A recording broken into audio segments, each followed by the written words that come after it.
Oh, thank you very much. You know, so much to talk about. First of all, congratulations, Golden Globe nomination today. Yesterday you found out, is that right? Yesterday, 2 days ago? Yeah. And very well deserved.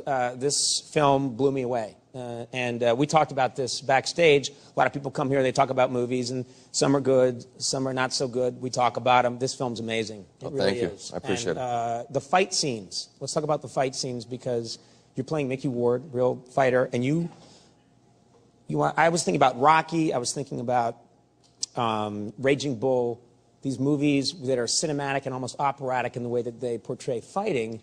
And in this looks like you guys are really fighting. I don't think I've seen this kind of realistic boxing before. How did you achieve that? That was the goal. Well, basically, we hired real boxers. We got the people from HBO who film all these pay-per-view fights and who actually filmed the Mickey Ward Arturo Gatti fights to come and film the fights for us with the old beta cams from the 90s. And we went in there and we beat the crap out of each other. So that's the only way to do it. That's the thing, because not to take anything from the Rocky movies, which were great, but when you watch some of them, you can see them missing each other by 6 feet. Yeah. And people's heads are snapping back. Yeah. They're in different zip codes. You're really hitting each other. Yeah, and we hired real fighters. You know, the deal was always, okay, well, we figured out a way to hit each other 60%.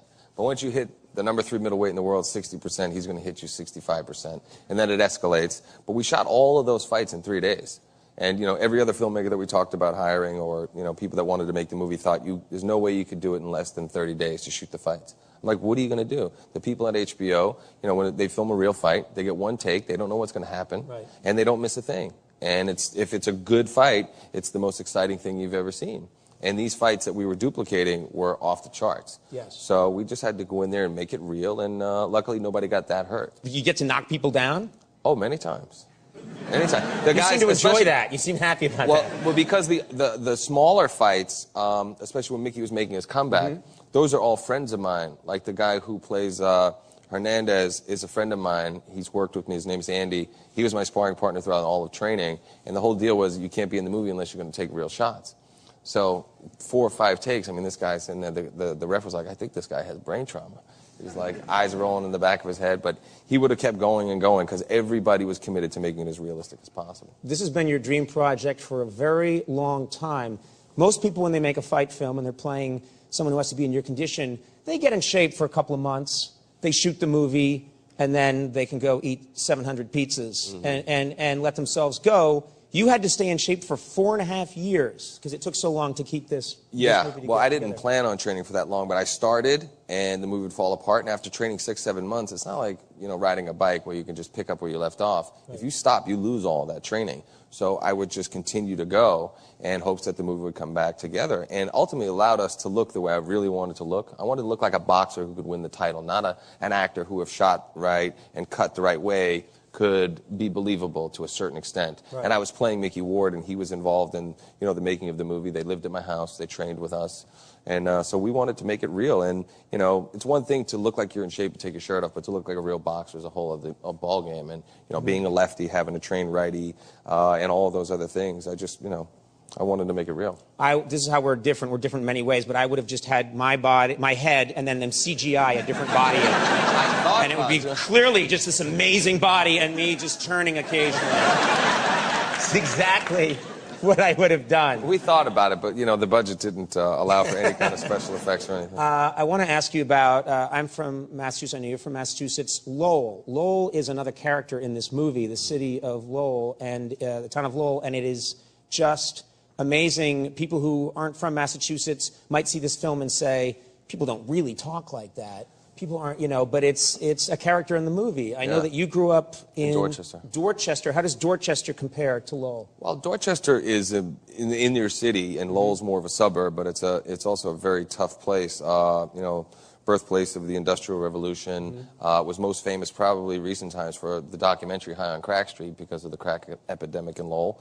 But Lowell is a place of really prideful, hardworking, good people. Right. A lot of great boxers have come out of Lowell, and hopefully now Lowell will be remembered as the birthplace of the fighters and future champions to come. And they really get a bad rap, and it was nice for us to be able to do this movie and remind people of how cool people of Lowell are. But there's a lot of tough people, it's a very specific place, and that's why we wanted the real Mickey and Dickie at the end of the movie. You show the real so brothers at the end. People wouldn't think, oh my God, these guys are going way over the top. We're actually toned down versions of Mickey and Dickie and the rest of their family. We have a clip here from The Fighter.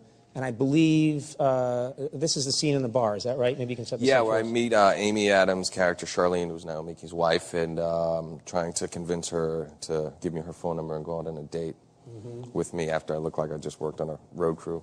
Okay, let's take a look at this clip from The Fighter. You pave streets, right? Yeah, I do, and I'm a fighter. Oh, yeah, I heard you were a stepping stone. No, I'm no stepping stone. Well, you're the guy they use against the other fighters to move the other fighters up. Oh, I mean, I had a few tough fights, but that's not who I am. The next fight's gonna show who I am. Yeah, and he's gonna lose that one, too. Scotch and soda, Charlene, and one for yourself. So move that sugar ass and give him my deal. Okay? Be respectful. Don't disrespect her. It's exactly how I would have handled that situation. That poor guy, he was a stunt guy who was really game. He was like, no, don't worry, slap me. Slap me. And then after like 8, 10, 15, 20 takes, he was like, are we going to do this much longer? And now he's dead. The Fighter is now playing in select cities, opens nationwide tomorrow. Everybody's talking about this film, and congratulations. Thank you. You've really done something incredible. Thank you for doing it. Mark Wahlberg.